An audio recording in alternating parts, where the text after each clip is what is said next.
good morning mga kumare kuntigang o kumusta po kayo? Ngayong araw po ito for today's video, nako, may pag-uusapan naman po tayo isang napaka-interesting na topic kasi due to insistent public demand, marami pa rin talaga nagtatanong tungkol po dito. Ano yan? Yung mga sinasabing mga pinagbabawal na dapat po iwasan natin gawin tungkol po sa ating asin. Asin ako, parang kasi napakarami po talaga yan ha mga kumare kuntigang. Yung rules po sa asin, nako, baka ito po'y naaabatan nyo pa rin at ito po'y ginagawa nyo pa rin dyan sa mga bahay po ninyo, sa pang-araw-araw nyo pong buhay. Negative po ha mga kumare kuntigang. Kaya yan po'y tatalakayin po ulit natin. Yung iba pa na mga sinasabing wag na wag nyo pong gagawin sa pag-handle ng ating asin kung ayaw nyong malasin. Parang napapula ata. Sobrang pula. Kaya kung gusto niyo pong malaman ang mga sinasabing usapin tungkol po dito na hindi dapat ginagawa sa asin na mga kumare kuntigang, ay panoorin niyo po ang video kong ito. Siya, go mga kumare kuntigang. Best talaga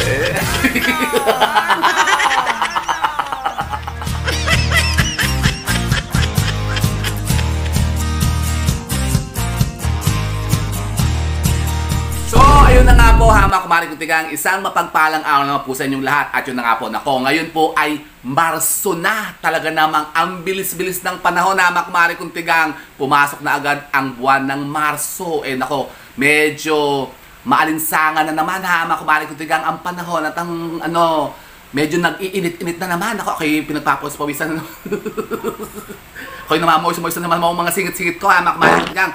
Kaya kayo laging, yung maligo-ligo. Kasi mainit na, Alex.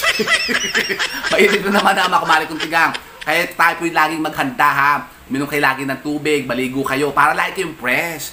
And speaking of freshness ha mga kumare kuntigang, magpa-fresh po muna tayo. Para tayo naman po'y ganahan naman. Kaya sabay niyo po ako. Magpa-fresh look po muna tayo. Ganito. 1, 2, 3. Fresh look, fresh look, fresh look.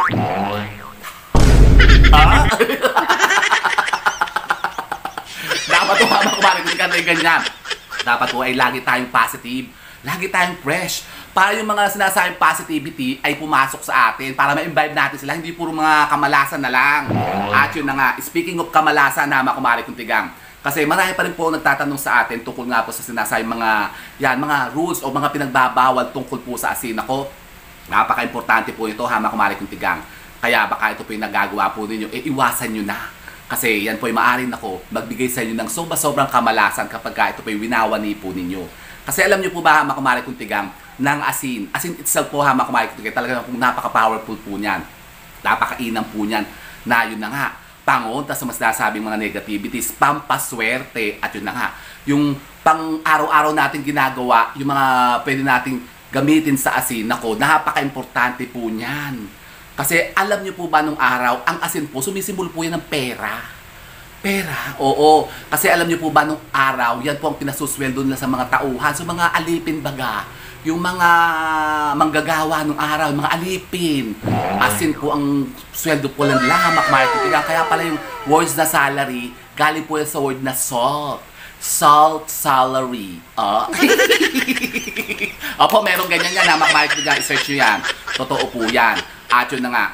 At kakibat po ng sinasabing kaswertehan po ng asin, meron din po yan daladalang kamalasan sa buhay natin. Kapag halimbawa ha mga kumare kuntigang, ang mga bagay-bagay na ito na babanggitin ko ay palagi nyo pong ginagawa sa asin mismo.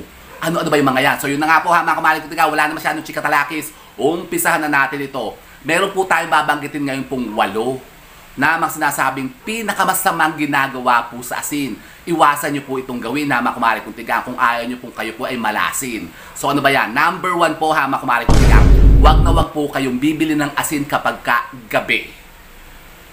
Naku, napapulat ata talaga. Napapulat talaga ata. Para maganda-ganda naman tayo, panoorin. Pero ako po wala mang foundation. Wala akong foundation day. Linggo po kasi ngayon na mga kumare kuntigang, kayo po magsimba naman. Leche. Unang linggo po ngayon ng buwan. Talagang fresh Haba na naman talaga ng buko. Kailangan ko na magpagupit naman siguro. So yun po ha, mga kabalik kong tigang number 1. Huwag na huwag po kayo bibili ng asin kapag kagabi. Kasi alam niyo po ba, na po ay nagiging dahilan kaya kayo po ay nakakaranas ng sobrang bigat ng buhay po ninyo. Lagi kayo may mga na-imbibe ng negativities at kamalasan. Ganun pala yun. Opo, kaya iwasan nyo po ang pagbili ng asin kapag ka lumubog ng araw. Bumili po kayo ng asin na makumalig tigang tuwing araw ng Biyernes. Yan po ang pinakamagandang araw sa pag-refill po ng ating mga asinan. Pagbili po ng asin tuwing araw ng Biyernes, napaka-powerful po niyan. At kung ito po makumalig tigang ay yung Biyernes Santo, nako, mag-imbak kayo ng maraming asin kasi yan po yung pinaniniwalaan na nako, napakabanal po ng asin kapag ka tayo po ay nag-imbak niyan tuwing araw ng Biyernes Santo. Talaga ba? Opo, totoo po yan. Yan po ang ating number 1. At ang pangalawa po, mga kumaring tigang, iwasan nyo po na kayo po'y magtatapon po ng asin sa basurahan. Nako, ginagawa nyo po ba yan? Halimbawa kayo may mga lumang asin, gusto nyo magpalit ng asin. Yung pong mga lumang asin po ninyo, huwag nyo po itatapon sa basurahan. Alam nyo po ba, yan po'y makaka-imbibe ng kahirapan sa buhay.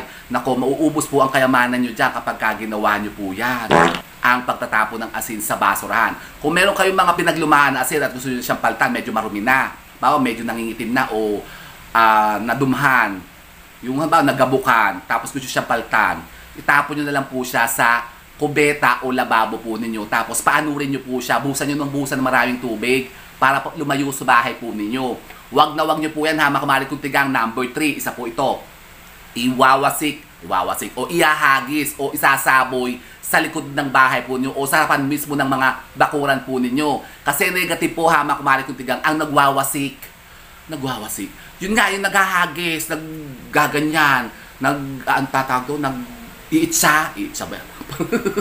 Naghahagis, nagsasaboy ng asin sa loob po ng bahay po ninyo at sa bakuran po ninyo. Yung pong number 3 kumalig kong tigang, iwasan nyo yan kasi negative din po yan. Malas pala yun. Opo, kasi alam niyo po ba dito sa amin, dito sa may, kapitbahay namin, nako, yung kapitbahay namin dito, nagwawasik ng asin. Alam niyo, nangyari sa kanya, minala siya, namatay na siya. Opo, kasi, dito po kasi, hindi ko na ba makitin ng pangalan na makumalig kong tigang.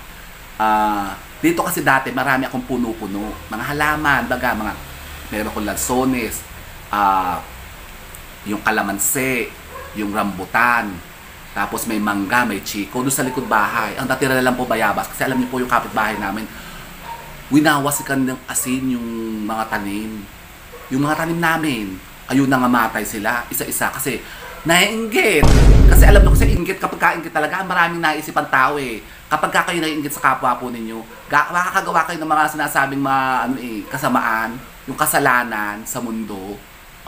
Yun ang ginawa niya. Ang ginagawa niya, kasi naiingit siya, na marami kami na makukuha mga bunga ng mga rambutan, lansones, tapos meron kaming mga punong ng malunggay. Ayaw niya. Alam niyo ginagawa niya? Sinasabuyan niya ng asin yung mga halaman namin. Ayun, nangamatay. Ayun, alam niyo ngayon, sa awa ng Diyos, patay na siya. Ako sa mga Joseph, malawat nga ang kanya kaluluwa. Leche.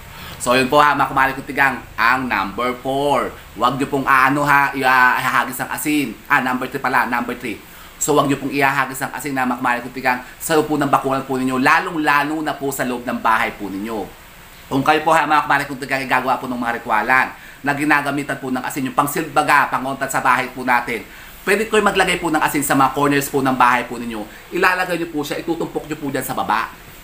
Yan.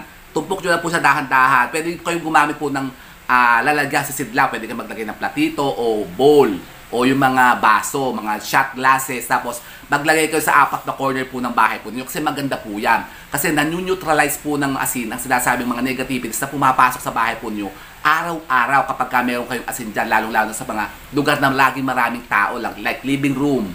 Yan, marami kayong laging yung nire-receive ng mga bisita, yung pinapapasok na kung sino-sino. Yan, maraming dumadalaw sa bahay po niyo. Hindi nyo alam kasi ang mga daladala lang ng mga negativities, yung mga energy nila. Maaaring ma-absorb yan ng bahay po ninyo. So, kailangan po, may pangontra kayo dyan. Maglagay kayo ng asin. Tapos, mas maganda po sa mga tulugan po ninyo, sa mga higaan po ninyo, maglagay kayo ng isang mangkok na asin, lagyan nyo ng bawang. Tapos lagyan nyo din po ng dahon ng laurel. Kokontra yan ha, makumalang sa mga sinasabing evilness at yung mga negative energy na maaaring sumalakay sa inyo kapag katulog kayo. Opo. So yun po ha, mga kumari kuntigang ang ating number 3. Ang number 4 po ha, mga kumari kuntigang, kapag kayo po nag-handle po ng asin at kayo po magsasalin sa mga asinan po ninyo, iwasan nyo po na kayo po matatapunan po ninyo. Dito ha, kung kayo po matatapunan ng asin sa sahig, nako, yung babaksak sa sahig ninyo, nakutin nyo agad yan ha, mga kumari kuntigang, kasi yan po yung sumisimbolo ng mabilis na pagkaubusin po ng inyong mga kayamanan at kayo po ay maaaring makasagap ng mga sinasabing negativities at kamalasan. Kapag ka nangyari po yan na makumari kung tika, ano ba yun? Taho? Parang gusto ko ng taho. May taho. Kapag ka ganyan po ha, makumari kung tigang, nasa na yung taho? Ikaw nakalabas na yung taho eh. Kapag ka ganyan po ha, makumari kung tigang, na kayo po yung aksidenteng natapunan po ng asin sa sahig po ninyo, dakutin nyo agad siya. Tapos kayo po kumuha po ng konting pinch of salt. Tapos yan po ay ihagis po ninyo sa kaliwang bahagi po ng balikat po ninyo, sa likod ng balikat nyo, kasi alam nyo, kapag kaganyan po na may natatapong kayo asin, meron daw dyan na demonyo na nagmamatsyag sa likod nyo. Talaga, opo. Ganun po yung para, kasi baka kayo nga yung minamatsyagan ng mga evil o yung mga negative energies sa likod nyo, kaya kayo natatapunan kayo ng asin. Kasi alam nyo, maikwento ko lang ha, makumari ko nung ating isang client na pinuntahan natin ng Sambales. Nako, eto na ha, makumari ko, share ko lang sa inyo. Pero hindi ko na po i-detail sa makumari ko. Kasi siya po si Madam na kumontak sa atin na nagpagawa po ng cleansing ritual sa bahay niya. Nako, Mariosep, nakakatakot. I-share ko niya sa different video ha, makumari ko. Kasi ini-edit pa po namin yung mga videos na footages namin na pagkuha namin sa pag-cleansing ritual namin doon sa bahay na pinuntahan namin sa Sambales. At talagang naku po, may na-encounter po talaga akong negative elements. Opo. Mga, naku, napakaraming issue ng bahay. Ano? Hi! Naku, ayan na. Kasi alam niyo po ba, nung ginagawa ko po yung cleansing ritual, gumamit po kasi ako ng asin. Maganda po yun, ay pangontra sa mga negativities yan. Basta mga espiritu, masamang mga enerhiya na lumulukob sa bahay po ninyo. Katulad ng mga yan. Mga elemento nga po. Pagka meron ganyan sa bahay po ninyo, nako, lagi kayo maglagay ng asin. So, ito na. Ginagawa ko na yung cleansing ritual. Inumpisan ko na. Ako po yung nagsasali na ng asin. Yung rock salt. Doon sa bowl, alam nyo na.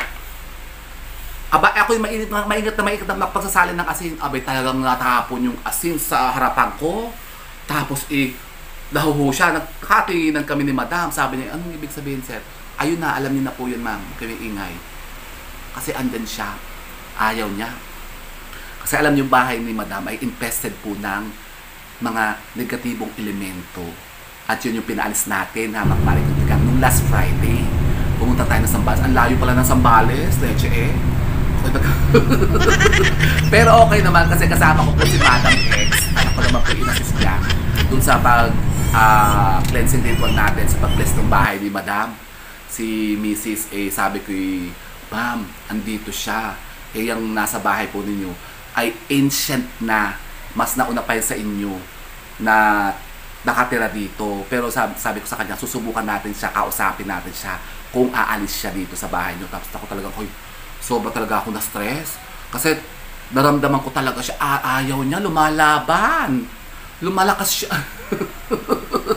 May papakita ko sa inyong litrato, nakakatakot, matatakot kayo, masisinta kayo talaga. Ay ako, tinan nyo, pag naalala ko, kinukulagan naman ako Yun, natapunan ako ng asin. Sabi ko, nako, ayan na, alam ko na. Pagpasok pa lang nung gate nila, nung bahay nila, nako, nakasilip na ganyan, nakatingin. Ay galit. Sabi ko, ma'am, alam ko na kung anong problema nyo dito. Kasi nakita ko na siya. Nakita ko na. Nung una ayaw pang sabihin ni Madam na gusto lang daw niya magpa-cleansing ritual. Sabi ko, bakit yung magpapa-cleansing ritual kung wala namang problema sa bahay ninyo, di ba? Yun nga, sabi lagi daw niya nararamdaman nga yung presence, tapos may manifestation na nga daw, tapos si Madam ay may sakit ngayon. Allegedly, para siya yung, ewan ko. Hindi ko babanggitin ang pangalan niya. Sabi ko, siya ma'am, sige, subukan natin siyang paalisin para mawala na siya dito. Tapos yun, Nag-umpisa na kayo mag-cleansing ritual. Grabe, ang lakas ng energy niya. Parang akala ko hindi ko nga mapapaalis. Akala ko ngayon hindi ko makakaya. Talagang ang sakit ng ulo ko. Sumakit talagang ulo ko. Sabi ko, naku ma'am, parang kakaiba. Parang feeling ko is dumaan siya dito sa harapan ko, lumampas siya dito. Alam niyo yung mga, yung mga espiritu, yung mga elemento na dumadaan dito sa harapan mo. Yung parang lalampasan ka, ganun ang naramdaman ko. Sobra talaga. Buti na lang, ayun, at ako'y may mga pangonta din talaga. Ako'y hindi ko talaga niya kakayanin. Ay, nako, magkakasubukan kami. So, yun. So, to cut it short yun, tapos naman natin yung nagawa naman po natin yung gusto ipagawa sa atin ni Madam at medyo i-update ko kung ano nang nangyari, kung lumayas na talaga yung elementong yun na sa bahay niya. Pero yan po i-share ko po sa inyo sa susunod natin na videos. Separate video po yan. Yung pagkaka-encounter natin yun doon sa bahay na yun. Ako, nakakatakot eh. Kakaiba talaga. Kakaiba yung experiences natin doon. So yun po mga kamalig ko, iwasan nyo yan na kayo po'y matatapunan ng asin kasi baka kayo po'y maaaring pinanonood ng mga masamang elemento o espiritu o mga demonyo sa likodan po ninyo. Kapag ganoon, kumuha po kayo ng konting asin, isabon nyo yan o ihagis nyo yan sa kaliwang balikat po ninyo. Ha? Ano yun? Ha?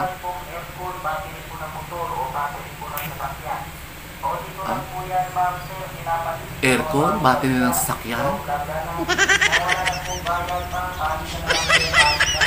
Papalitan ng planggana? Aircon, papalitan mo ng planggana, leche, ano yun? Yung mga... Kasi dito marami po nag-ikot-ikot yung mga nagpapalit-palit ng mga kagamitan, yung halimbawa sirang electric pa, sirang TV. Nakapagpalit na ako dyan dati, ang pinalit ko, sirang TV kasi yung TV ko dati nabasag. Di basag na, alam naman, paggawa ko pa naman yun. Pinapalit ko, alam nyo kung anong pinapalit sa akin? Timba. Isang timbang, kalo ata, 30 pesos laang. Yun daw, parang iskapin po nila yung materialis. Yung materialis sa loob, kasi parang ginagamit nila sa pag-repair sa ibang TV. Kung ano pa yung pwede nila makuha doon, mga fuse siguro, ganun.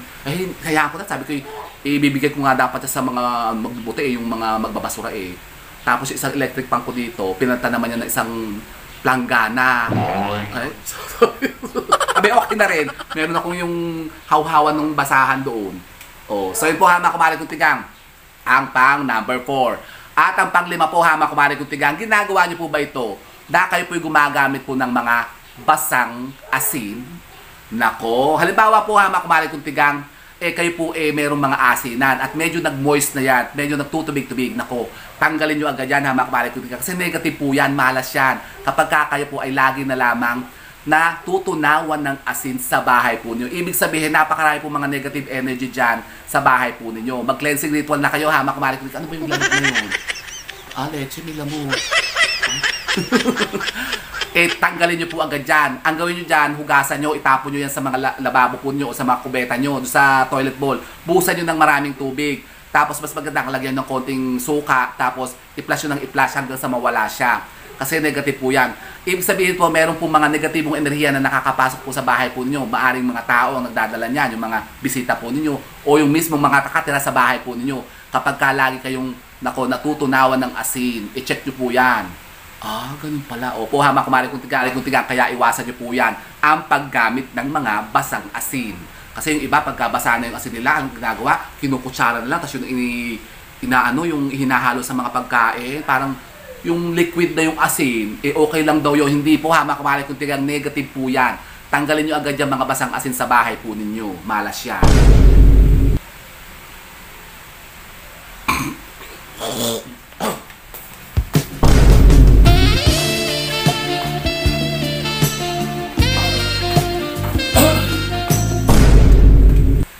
At ang pang-anim po mga kumari kong tigang, iwasan nyo po ito. Kayo po ba'y ginagawa nyo rin po baga na kayo po'y nanghihingi po ng asin sa kapitbahay po ninyo o sa mga kamag-anak po ninyo? Diyan, sa mga kadatig nyo ng sa lugar po ninyo. Halimbawa, kayo po'y may mga may mga kapitbahay, mga biyanan nyo, hipag nyo, tapos kayo po'y nauubusan ng asin. Humihingi po ba kayo ng asin sa kapitbahay po ninyo? O kayo po bagay nagbibigay sa kanila?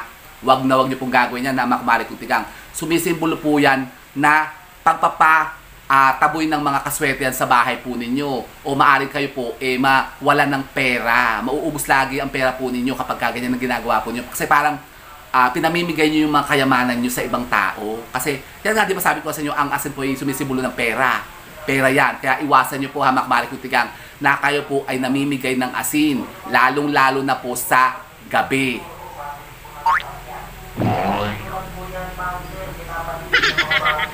Leche naman bagong batya. Oo, ang dami akong batya.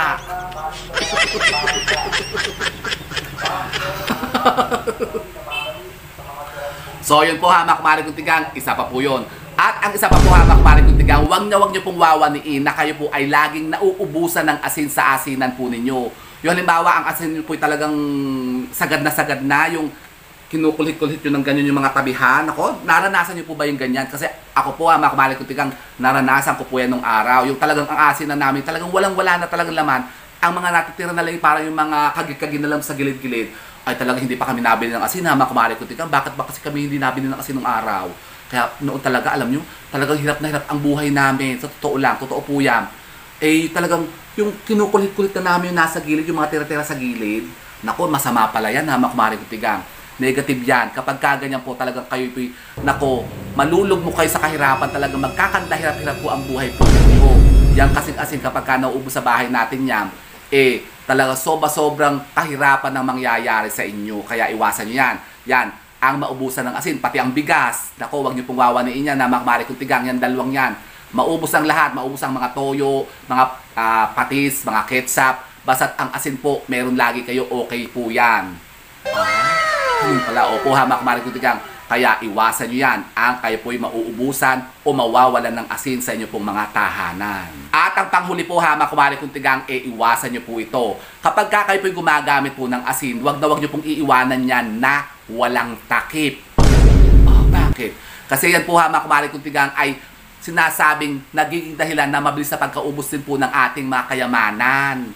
Yan. Tsaka parang unhygienic naman. Baka naman yung dapuan na ng mga ipis dyan o malaglagan ng ipot ng mga butike. O di ba, negative yun. Kasi hindi po kainaman niya kapag kasi sinasabing lagi ang ityong mga asin na walang takip. Lagyan nyo yan ng takip. Kahit tissue.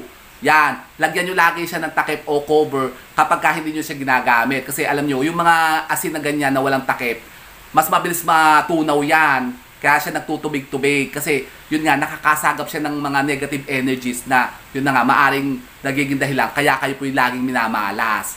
Kaya magtakip kayo ng mga asinan po ninyo para hindi kayo po nakakaabat ng mga kamalasan.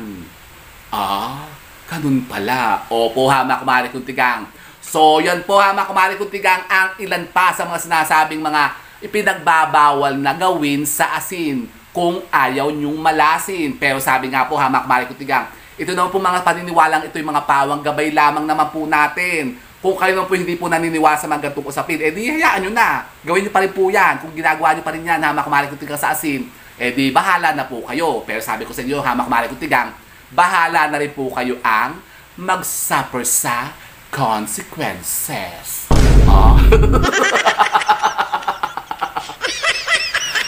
So yun po, Hamak Marik Kuntigang, sana po'y may napulot na kayo mga bagong idea at kaalaman sa pagkonta sa mga sinasabing mga kamalasan na yan.